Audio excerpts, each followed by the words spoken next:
இன்றைக்கான தேவனுடைய வார்த்தை தாங்குகிறார். சங்கீதம் 3ஆம் அதிகாரம் 5ஆம் வசனம் சொல்லுது, நான் படுத்து நித்திரை செய்தேன், விழித்து கொண்டேன், கர்த்தர் என்னை தாங்குகிறார்.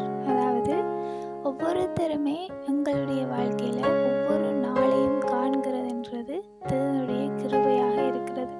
எத்தனையோ பேர் அடுத்த நாளை காண முடியாதவர்களாக போய்விடுகிறார்கள். அப்படி இருக்கும் பொழுது இந்த வசனம் சொல்லுது, நான் படுத்து நித்திரை செய்தேன், விழித்து கொண்டேன், கர்த்தர் என்னை தாங்குகிறார்.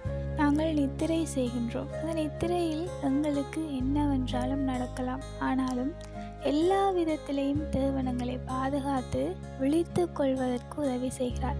புதிய ஒரு நாளை காண்பதற்கு உதவி செய்கிறார். உண்மையிலேயே இது தேவனுடைய கிருபையாய் இருக்கிறது.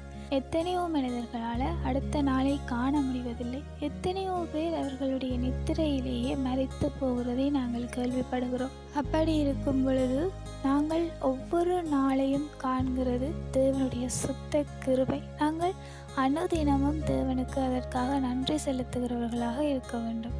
ஒரு நாள் முழுவதும் தேவன் எங்களை பாதுகாத்து படுத்து நித்திரை செய்து விழித்து கொள்ளும் மட்டும் அவர் எங்களை பாதுகாக்கிறார். அவர் எங்களை நடத்துகிறார். அவர் எங்களை தாங்குகிறவராக இருக்கிறார். அனுதினமும் தேவன் எங்களை தாங்குகிறதற்காக நாங்கள் அவருக்கு நன்றி செலுத்துகிறவர்களாக இருக்க வேண்டும்.